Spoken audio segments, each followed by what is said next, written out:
بسم الله الرحمن الرحيم وصلى الله على سيدنا محمد وعلى آله وصحبه وسلم تسليما. Assalamu alaikum wa rahmatullahi wa barakatuh. Ramadan Mubarak for all the people that are online. We have some of the students here, the international students in particular that got stuck in the United States. So we're happy to have them, but inshallah may Allah make it easy, open it up for everybody, and remove this blight that's on us. The Prophet ﷺ, in a hadith, he said, "Ma fasha." He said, "Ma ظهرت الفاحشة في قوم إلا فشى فيهم الطاعون والأوجاع التي لم تكن في أسلافهم." So you get new diseases from human disobedience. I mean, people don't make these connections, but that hadith, it's a sound hadith.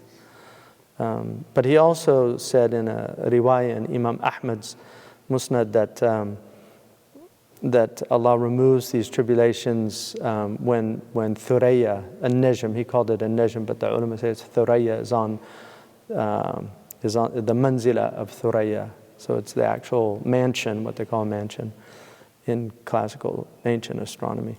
That he said Allah removes those things. So that's May 17th.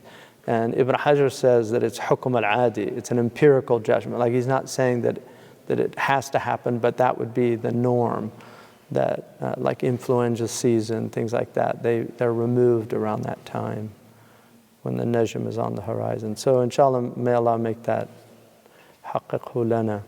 We're looking at Ibn Juzayy al-Kalbi, great Andalusian martyr and scholar, who's been one of my favorite scholars for many years. I've always gone to the Taseel li-Ulum al-Tanzil as a kind of first commentary, just to see what he says, and I'm always amazed at how much, despite the fact that it's really only 2 volumes, how much he puts in, how much meaning. And he actually has a really just comprehensive approach, because he brings in rhetoric, he brings in fiqh, he brings in aqidah, he brings in all these different things. And he's written 2 really beautiful books. One is the Qur'anic tasawwuf, showing tasawwuf only from the Qur'an.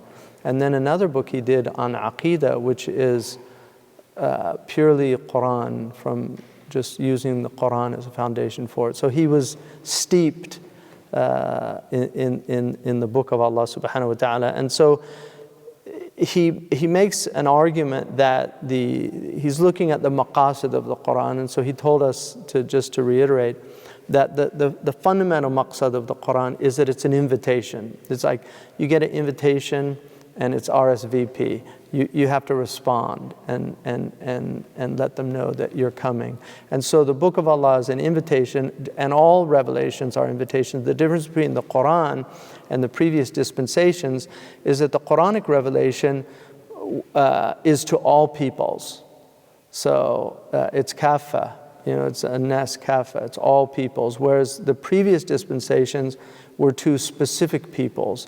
And I mean, Christianity is an interesting, both Christianity and Buddhism are the other 2 great proselytizing traditions in the world. If you look at Hinduism, it's really, even though there are people that convert to Hinduism, it's essentially an ethnic tradition. Judaism is essentially an ethnic tradition. I mean, they do have the Noahitic laws that they invite people to.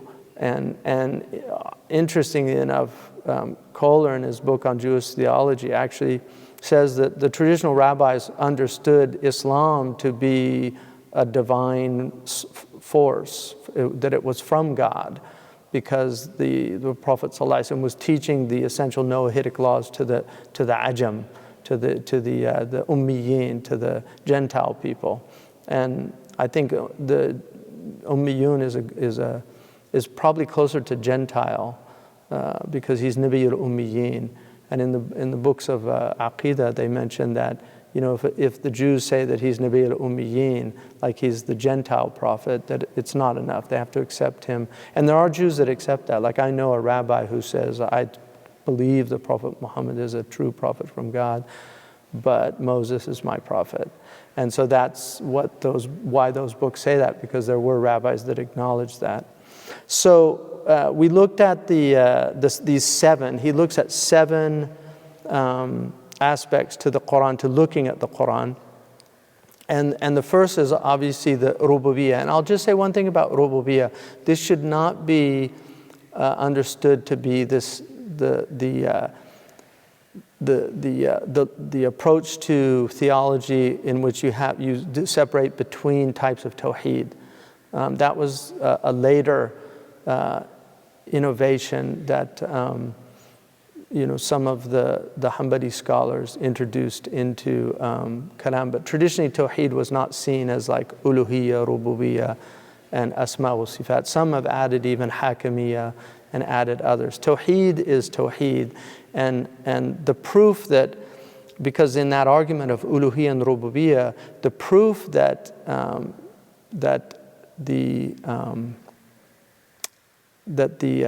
everybody has tawheed al-rububiyyah, but they don't have tawheed al-uluhiyyah, is that the question in the grave is not man ilahuka, it's man rabbuka.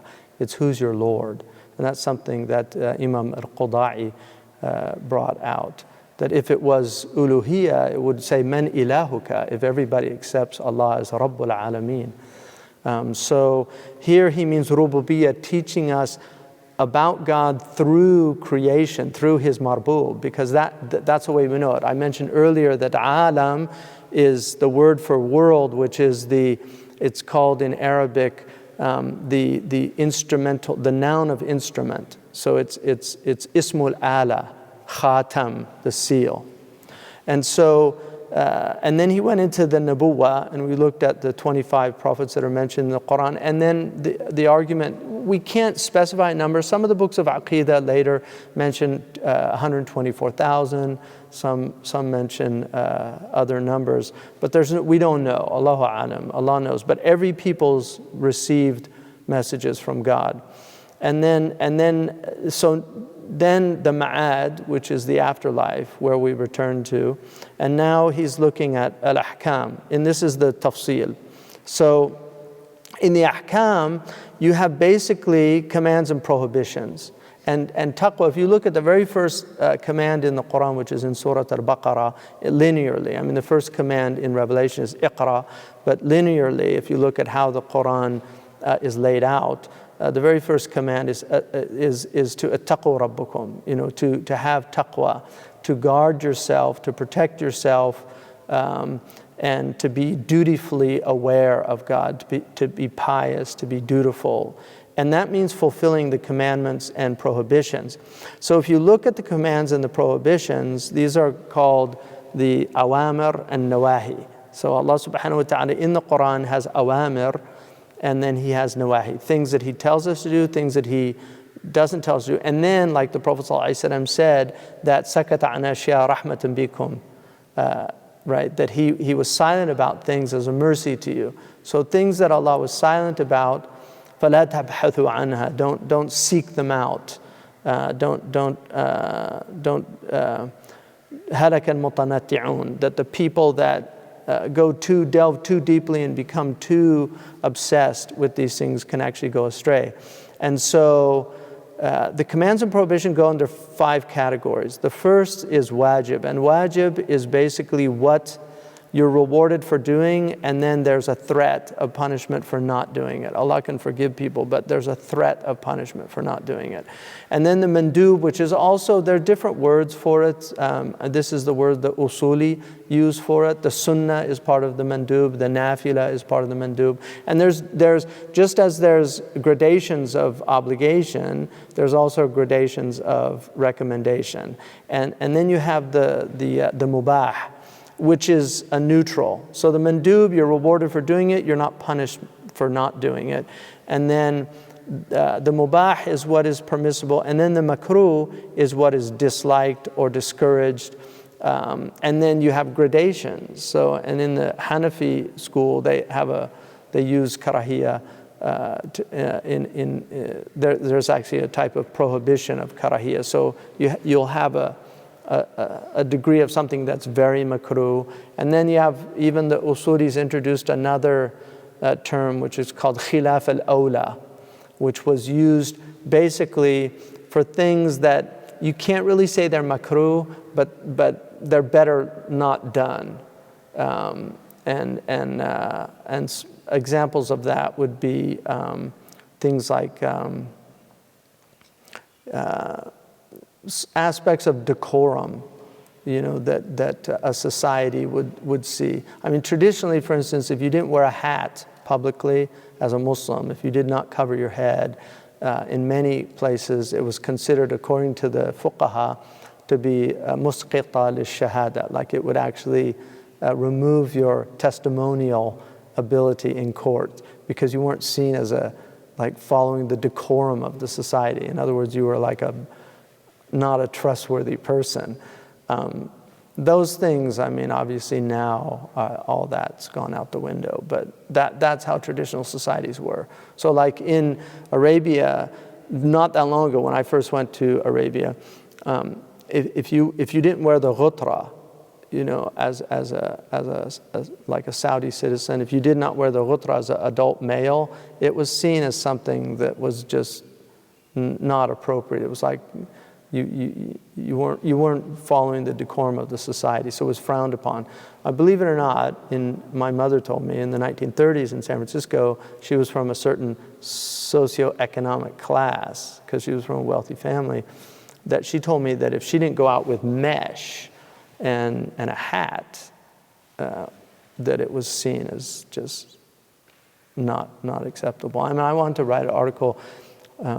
My grandmother wore a face veil, and she was a Catholic, because I have a picture of her on her Easter, with a complete face veil. So women did wear veils, and if you look even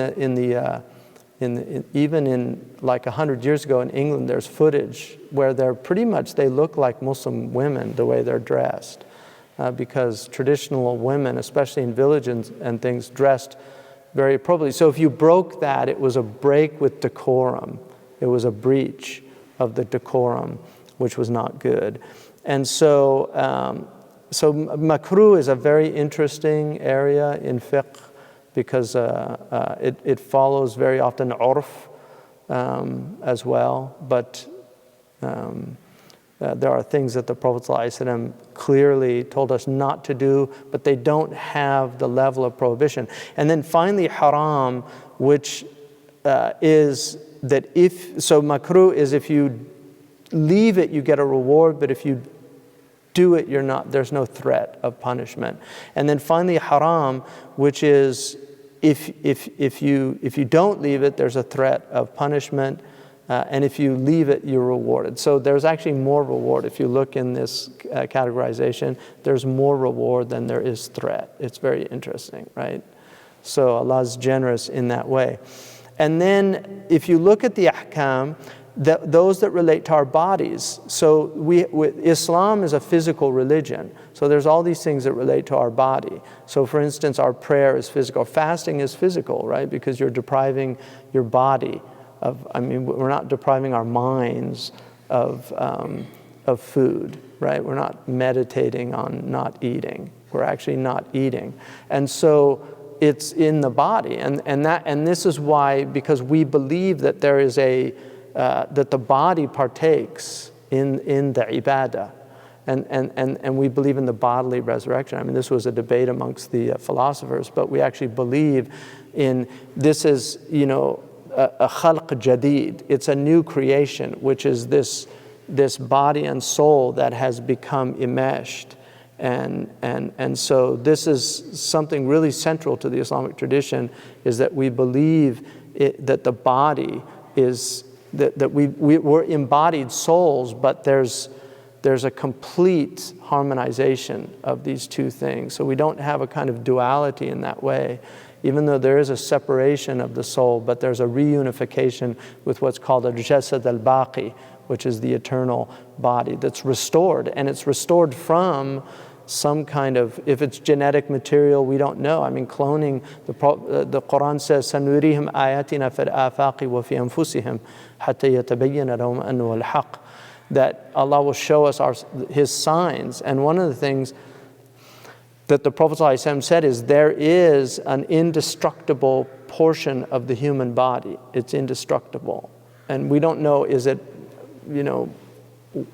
what it is. I mean, traditionally they said the coccyx is the traditional view of it. But Allahu Alam, I mean, we know that there's a seed in us, and from that there's a recreation. So now we know theoretically that you can take, it's like a hologram, where each cell, in a hologram, if you take a hologram and you take one small portion of the hologram, it's the whole thing.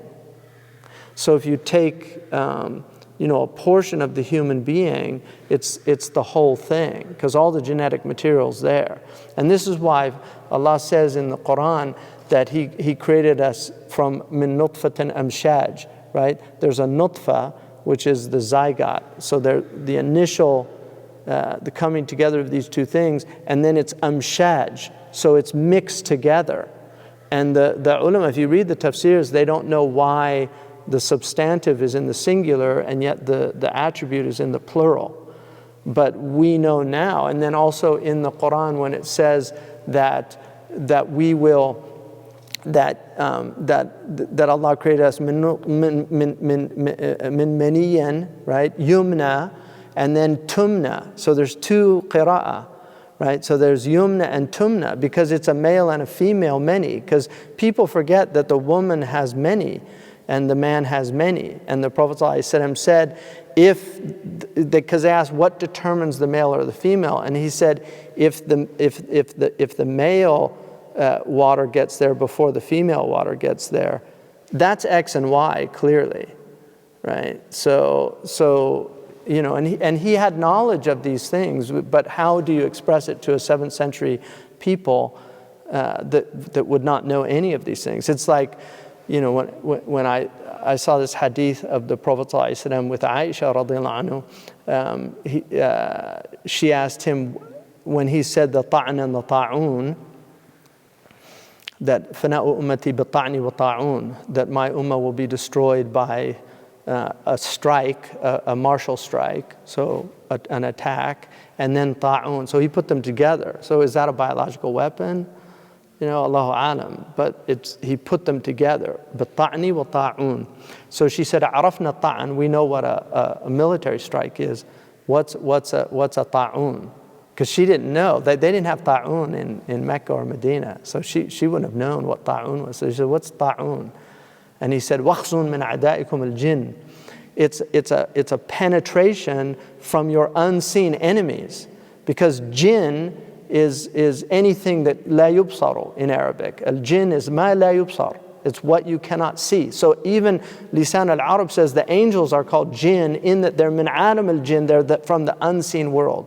So the jinn it's one of these things where it's, itlaq al-ba'd ala al-kull, right? So, or itlaq al-kull ala al-ba'd, synecdoche they call that.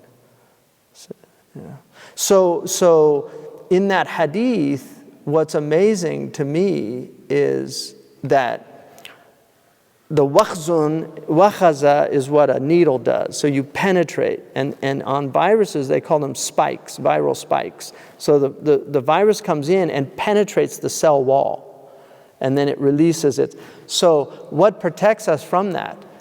Our army, our internal army. So we have an immune system that's got these white blood cells that are reconnoitering throughout to make sure the enemies, right? So if it sees a virus or a bacteria, it identifies it as an enemy. And then it goes and it tries to, and if one overwhelms the other, that's how you get sick or healthy by it. So the fact that the Prophet described it as it's a penetration of your unseen enemy, in other words, they got through your barriers.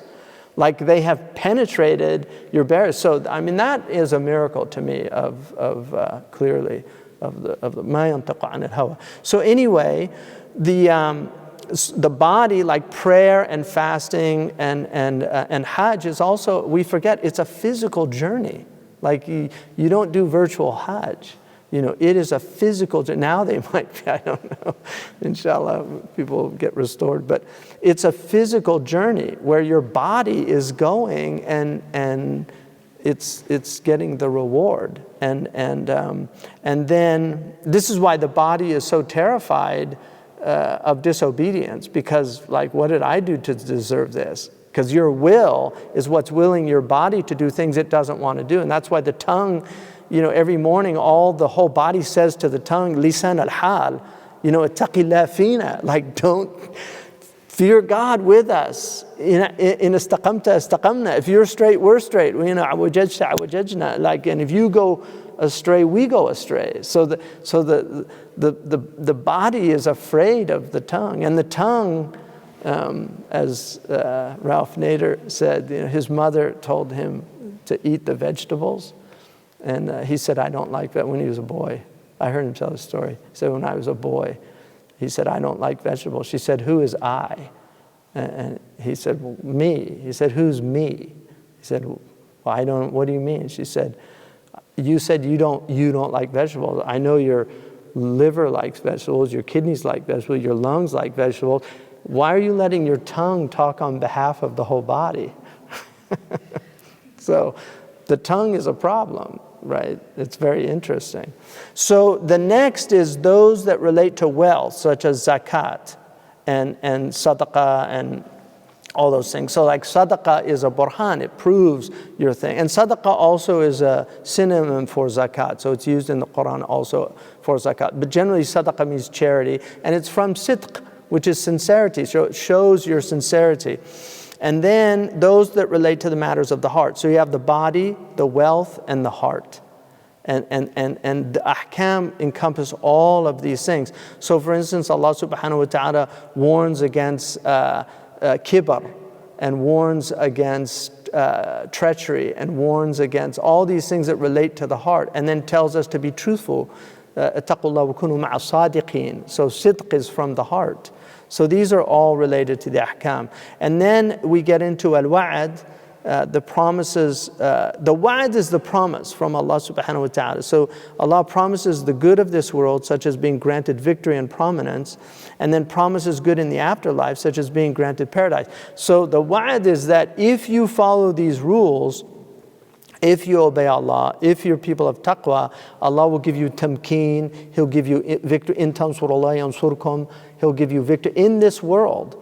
And if you deviate from them, فَلْيَحْذَرَ الَّذِينَ يُخَالِفُونَ عَنْ أَمْرِهِ أَنْ تُصِيبُهُمْ فِتْنَةٌ أَوْ يُصِيبُهُمْ عَذَابٌ أَلِيمٌ. Let them be forewarned. If they go against your way, you will be afflicted with calamities, with civil strife. The Prophet ﷺ said that, مَا نَقَضَ قَوْمٌ الْعَهْدَ إِلَّا سُلِّطُوا عَلَيْهِمْ عَدُوٌ مِنْ غَيْرِ أَنفُسِهِمْ.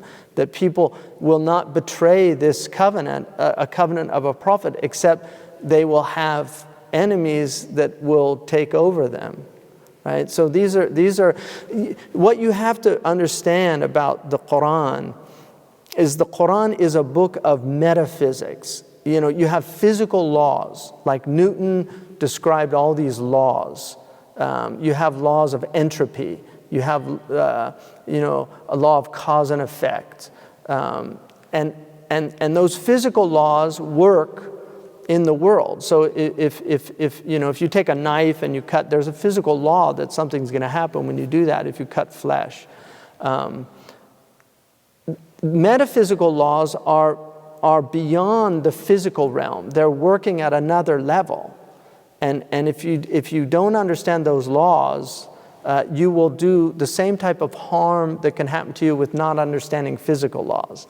Like if you don't know that jumping out of an airplane is dangerous, right, without a parachute, and even with a parachute it could be dangerous. But if you don't know that, and you jump out or jump off a building, right? Like there's a whole TV series, I think, of people jumping off because they're so stupid. And so they called that like jackass, because they're acknowledging how stupid it is. But there are people like that don't realize that you can really hurt yourself. And so they do things that are very harmful. The same is true. We're forewarned. This is the thing about the prophets. They have forewarned us about all of these things. And so that's the wa'ad, is the divine promise. And then you have the wa'id. So it's the same words. root, wa'ada, to promise, and wa'id is a threat, o'ada. So engenders fear of punishment in this world, right? But also engenders fear of punishment in the afterlife. So both are problematic. If you disobey these laws that Allah has set down, you're lucky if we get them in this world. It's better to get the effects of it. And that's why the Prophet ﷺ said, Inna ummati ummatun marhuma, ju'ila adhabuha fi dunyaha. My ummah has the rahmah of Allah because its punishment is in this world. And so when you look at the Muslim world and see all the horrible things that are happening, you have to understand that you have to see the rahmah in a lot of it, because it is a result of, this is a place of purification. So if you're not going to do your purification here, if you're not going to consciously do it, Allah, if He loves you, will do it for you. And through a lot of suffering and through a lot of pain and tribulation. And that's why I mentioned earlier, that Ibn Ata'illah says, "Man lam yuqbil ala Allah bi mulatafat al-ihsan, qida ilayhi bi salasil al-imtihan." It's an amazing hikmah.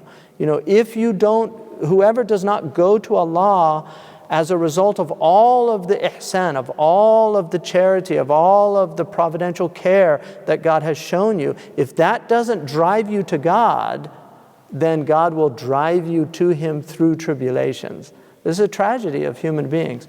And so just a few minutes, because I'm getting a thing, and I just want to get to this one, and then, because this one gets for me, this is what I want to focus on a lot later on, but the qasas are very important. And I'm just going to show you one little thing about the qasas here. The stories of the earlier prophets and other people, such as the companions of the cave and Dhul Qarnayn, the Prophet ﷺ, that if he is told in the Quran, these stories were to help him deal with his tribulations. Like, don't worry, what's happening to you happened to the people I loved before you. So don't see this as that I'm displeased with you. It's the opposite, that you're of my chosen messengers. And just as difficulties happened to Moses and Abraham was thrown into a fire, these things are going to happen to you. So if you look like so the wisdom behind the recurrence of the stories is very interesting. That's what I'm focusing. But this is the last thing I'll focus on here. I'll just give you one example. In Surah Al-Qasas, which is the chapter of stories, like Tasin, Mim, طاسين ميم تلك آيات الكتاب المبين نتلو عليك من نبأ موسى. So we're going to tell you about Musa وفرعون بالحق لقوم يؤمنون, for people. إن فرعون علا في الأرض وجعل أهلها شيعا يستضعف طائفة منهم يذبح أبناءهم ويستحيي نساءهم. So this is repeated several times in the Quran, this story, because it's such a fundamental story. But if you look here, when Moses وأوحينا إلى أم موسى أن أرضعيه فإذا خفتِ عليه فألقيه في اليم ولا تخافي ولا تحزني. Don't be afraid, just throw him into the Nile.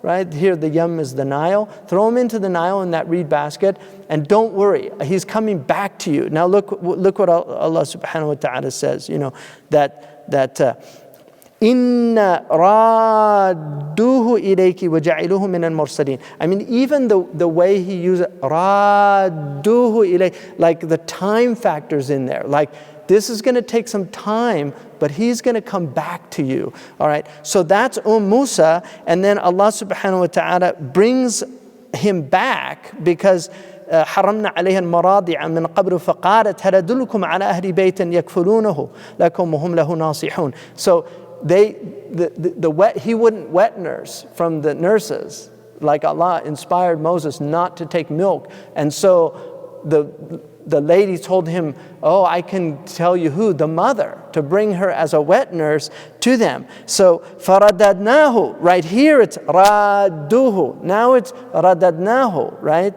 We returned him, right, to Musa, farada ila ummihi kay taqarra aynuha wa la tahzan wa li ta'lam anna wa'da Allahi haqqun وَلَكِنَّ أَكْثَرَهُمْ لَا يَعْلَمُونَ. So in order for you to have the coolness of your eye in your child again, and to remove that grief from you, and to know that the wa'd of Allah is certain. Now, look how the end, because remember, the stories are for the Prophet ﷺ as well, but most importantly, they're for the Prophet ﷺ. So look, the end of Qasas, إِنَّ الَّذِي فَرَضَ عَلَيْكَ الْقُرْآنَ لَرَادُّكَ إِلَى الْمَعَادِ. Like at the end of Qasas, so at the beginning of Qasas, he's telling you, I mean, it gives you goosebumps. He's telling you, like, I sent Moses back to his mother, and I did it in order for you to know that Allah fulfills His promises. And so I'm telling you now, the one who gave you this book, لَرَادُّكَ, like He's going to, just same word that Allah used at the beginning of Qasas, He uses at the end of Qasas to show you. And so that is in order for the Prophet ﷺ to be at ease. لَرَادُّكَ إِلَى مَعَادٍ. I mean, look at that. You know, the med lazim there is, again, the time factor. You know, it's like, this is going to be some time, but don't worry. This is my promise. Just as I brought Moses back to his mother, I will bring you back to al-Qura, to your mother, right? To the mother of the cities. And he did. And this is a miracle of the Quran, that this is, you know, who would have thought when he left Mecca on his camel with Abu Bakr and Suraqa with nothing, like nothing. And yet he comes back victorious and with his head bowed, because he knew, this isn't me. Like, he didn't come in like victors come in, the conquerors. He came in humbled with his head bowed, knowing who brought him back, because it was Allah who brought him back to. So, you know, mashallah. Alhamdulillah. So we'll stop there. And question and answers. I'm going to go into the wisdom behind the recurrence of the stories more. But you know, these are the subtleties of Quran, that the whole book is filled with these things. And that's why, you know, the thing about the Quran is, because it's from God, and we believe this, and there's valid reason to believe it. Like, it's not, you know, this book has taken the hearts of some of the most brilliant human beings in human history. I mean, you look at people like Avicenna, Imam al-Ghazali, Fakhruddin al-Razi. I mean, these people are in the top 100 most genius people in the world, and you know, they were completely convinced of the revelation, because it takes a long time to understand. Most of us are muqallidun. You know, we grow up in families, we believe it, and it's true. But the people that studied this deeply, they didn't become less convinced of its truth. They became more convinced. And when you see the rhetorical miracle, and this is why balagha is so important.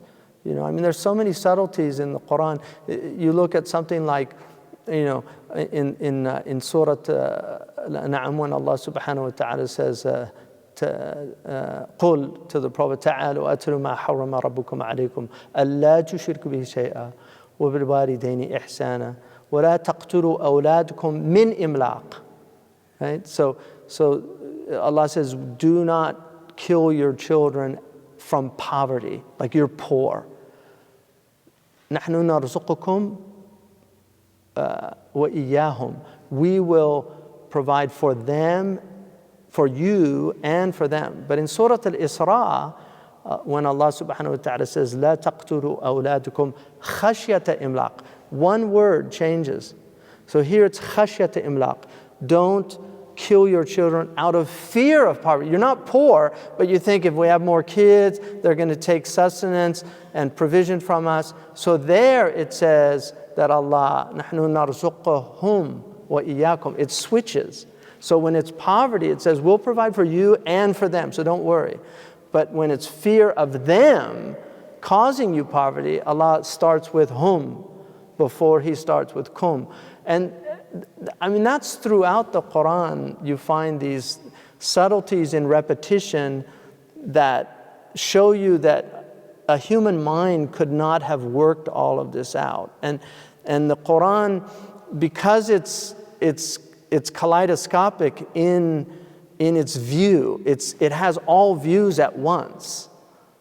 And that's why when we look at it, the Persians, I don't know how you say it in Persian, but there's a proverb that what does the ant know about the pattern of the Persian carpet? So if you look at the carpet, there's a pattern, the ant's walking across it. Well, if you can imagine, like if we could make the Quran a carpet, then we're like that ant, and so we get, we're just going through, it's all red, and then it's all blue, and then it's all, but if you rise above your insect nature and actually develop your mind and intellect and study the Quran, you'll only see part of it. You'll never see the whole. Only Allah could encompass the reality of the book. But you'll get openings. Even common people that read the Quran constantly, Allah will give them openings, and they'll see things, and then they'll see relationships, and then they'll have a verse that comes to them right when they need it.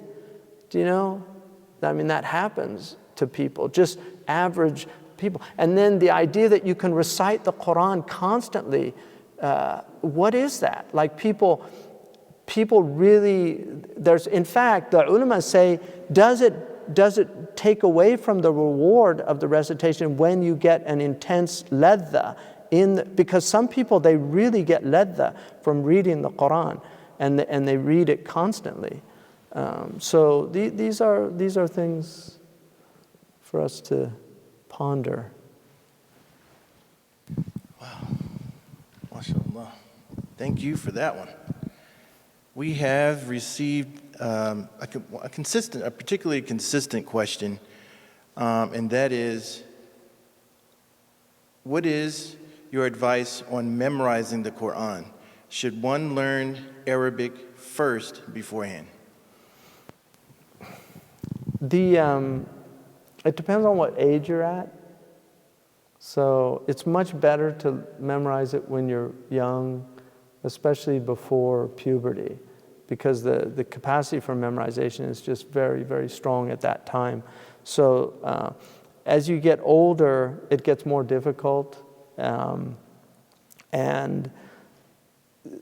because I became Muslim, I was already an adult, and the people that I study with, the Mauritanians, they say, memorization of the Quran is mandub, but fiqh is wajib, aqeedah is wajib, and so they prioritize fiqh and aqeedah over memorization. I would say that learning Arabic to learn the deen is very important. Personally, if I had to choose, I would much rather understand the Quran than a lot of people memorize it and don't understand it.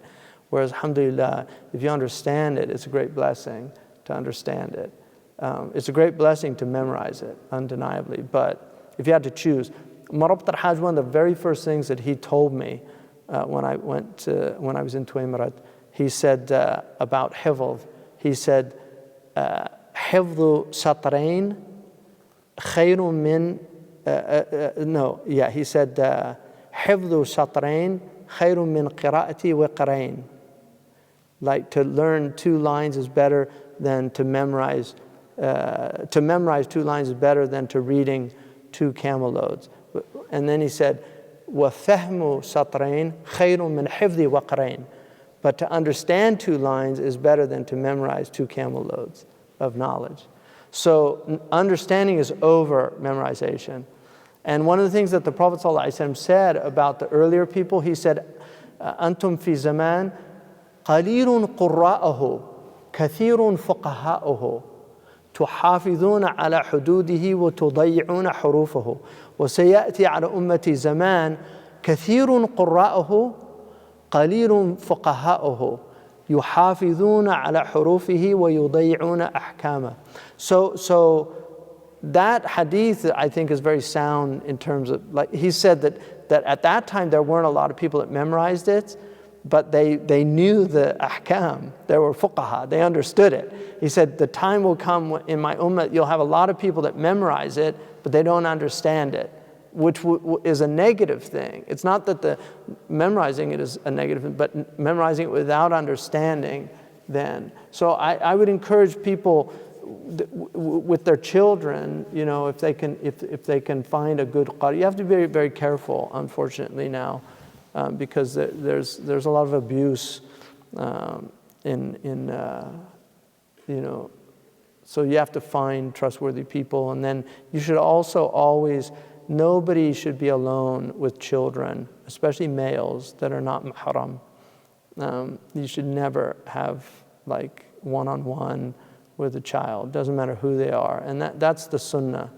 Abu Hanifa radiallahu anhu did not allow beardless youth to come into his majlis, and they asked him about it. He said, this is what I saw from my teachers. So you might not have that problem, but just you know. So it's very important, because unfortunately the Prophet ﷺ, one of the signs of the latter days is pedophilia, and that's in the hadith. The Prophet said, yushtahal ghulam. He said people will desire boys, you know, children. Anyway, alhamdulillah. Barakallahu fikum, Ramadan Mubarak. Assalamu alaikum wa rahmatullahi wa barakatuh.